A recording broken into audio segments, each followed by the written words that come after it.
सबसे पहले तो देरी से आया, इसके लिए क्षमा प्रार्थी हूँ। कल का कार्यक्रम था, मेरी बड़ी आने की इच्छा थी, लेकिन नागौर जयपुर की उस सीमा से लेके बाड़मेर तक आने में समय लग गया। रात को बहुत लेट हो गया था। मैंने आज आने का कार्यक्रम रखा। आज भी 12 साढ़े 12 बजे तक पहुंचने का कार्यक्रम था। बाड़मेर के अंदर और जोधपुर में जो प्यार प्रेम ऊर्जा आप मुझे समय समय पे देते हो, उसकी वजह से आने में धीरे धीरे होते हो देरी हो गई। फिर भी आप मजबूत हो और मैं पूरा प्रयास कर रहा हूँ कि राजस्थान की सत्ता पे किसानों का कब्जा कैसे हो। 70 साल के अंदर आप सब ने जो हुंकार भरी, ललकार भरी, और आप सब लोग चाहते थे, पार्टियों के अंदर कांग्रेस बीजेपी में बैठे हुए हमारे समाज के लोग, किसान के बैठे चाहते थे कि हमारी सत्ता कैसे आए राजस्थान के अंदर, कर्ज मुक्त किसान, और जो एक सपना सोचा कि रोजगार हमारे बच्चों को मिले, गांव में हर सुविधा उपलब्ध हो। जिन गांवों से मैं अभी निकला हूँ, या महिलाएं कह रही थी कहीं पानी की व्यवस्था नहीं, जो हालात गाँव के हैं वो कोई छिपे नहीं आपसे। बाड़मेर के अंदर तेल निकल गया, उसकी वजह से लोग बाड़मेर की ओर आने लगे। अगर तेल नहीं निकलता तो और बड़ी परेशानी बाड़मेर के अंदर भी होती। हमारे नेताओं ने सिवाय धोखे के हमें कुछ भी नहीं दिया, और जो तेल कंपनियां, कोयला, गैस की कंपनियां बाड़मेर के अंदर आई है, आज हमें स्थानीय लोगों को रोजगार नहीं मिल रहा है, प्रदूषण फैला रही है, CSR फंड खर्च नहीं कर रही है। हमारे जो भी नेता है, चाहे वो सत्ता के अंदर जाके बैठने के बाद वो आपको भूल जाते हैं, अपने परिवार का ध्यान रखना है। पूरी सत्ता पे जब तक आपका कब्जा नहीं होगा, तब तक किसानों का और जवानों का भला राजस्थान के अंदर नहीं हो सकता। अपराध में नंबर 1 पे चले गए, पेपर रोज लीक हो रहे हैं, बजरी 600 साढ़े 600 रुपए टन चली गई, हालात खराब है। और बजरी को लेके पिछले दिनों जो आंदोलन किया, उसके अंदर सरकार सो गई थी, और अब हमने तय किया है कि बालोतरा की नहीं, पूरे प्रदेश की बजरी की दरें कम कराएंगे। 1-2 दिन बाद समय पर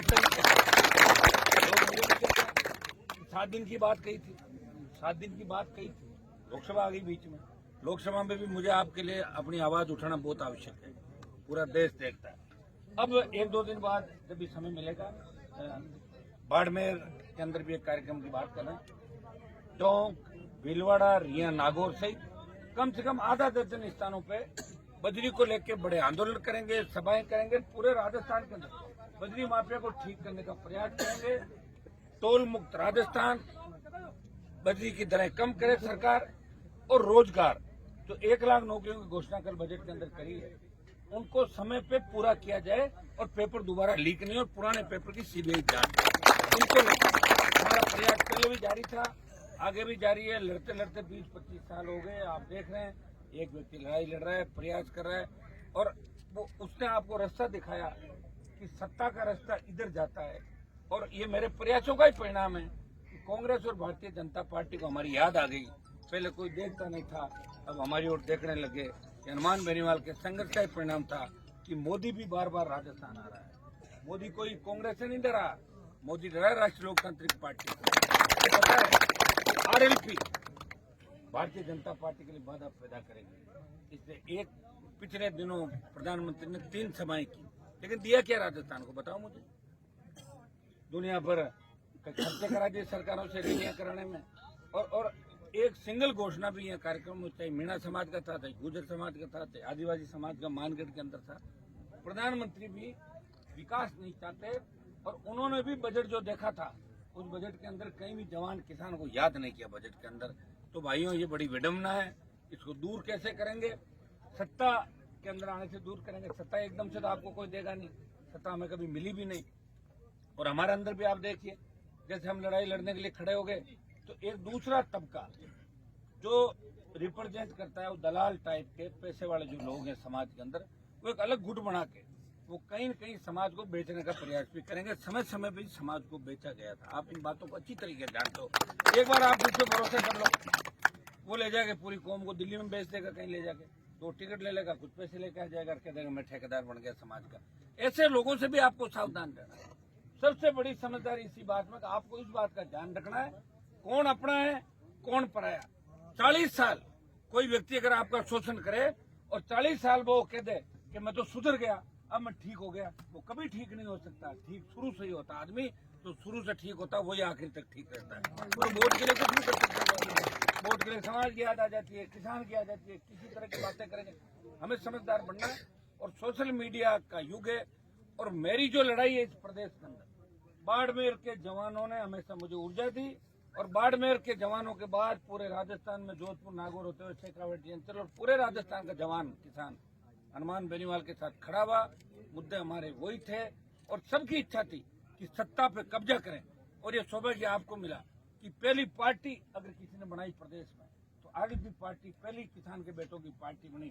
पहले यूपी, हरियाणा, बिहार के झंडे पकड़ के हमारे यहाँ वो झंडा देते थे और बाद में चुनाव हुआ झंडा समेट के भाग जाते थे और हम उनका झंडा और उनका चीनी लोग कहते वो पार्टी आई, वो पार्टी सौदा कर लेती थी दिल्ली के अंदर। इसलिए आप लोग मजबूत रहें।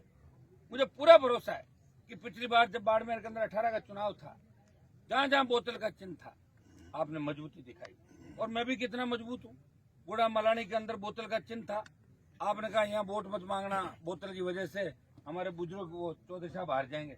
मैंने गुड़ा मलानी प्रचार ही नहीं किया था ना, याद है आपको? मैंने जितनी मदद की किसानों की और कौम के लोगों की, इतनी मदद कोई नहीं कर सकता। न कांग्रेस कर सकती, न बीजेपी कर सकती और न यूपी का कोई नेता कर सकता, न हरियाणा का।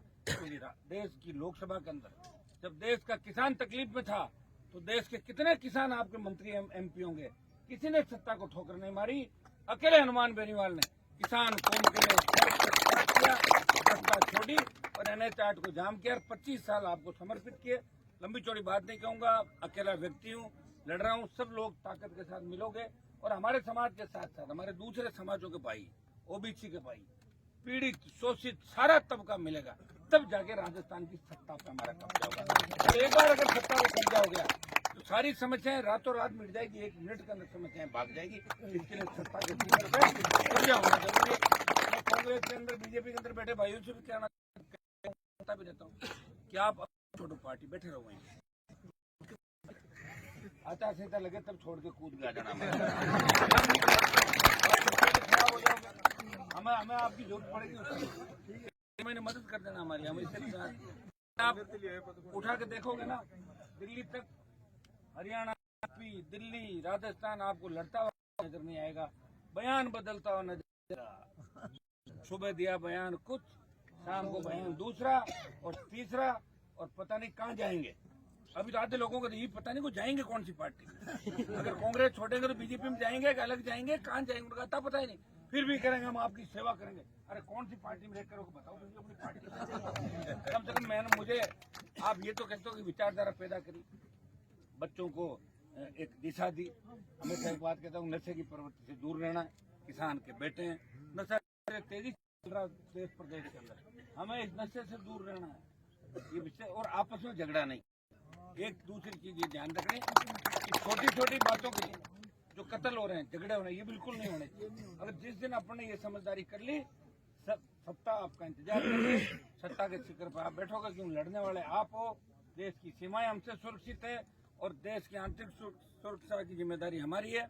देश और प्रदेश के अंदर अन्न उत्पादन करके लोगों का पेट भी हम भर रहे हैं और सच्चाई के रास्ते पर चल के सरकारों का विरोध भी हम कर रहे हैं। मोदी को भी अगर झुकाया तो हमने झुकाया और अग्निपथ के मामले में सेना को जो ठेके पे दिया है, अब भी मोदी को दोबारा अगर कोई झुकाएगा तो राजस्थान का जवान इस बार नेतृत्व करेगा और दिल्ली को घेरेंगे और अग्निपथ को वापस कराएंगे। बेनीवाल परिवार को मेरी ओर से शादी की बहुत बहुत शुभकामनाएं। बहुत और आप लोग मेरी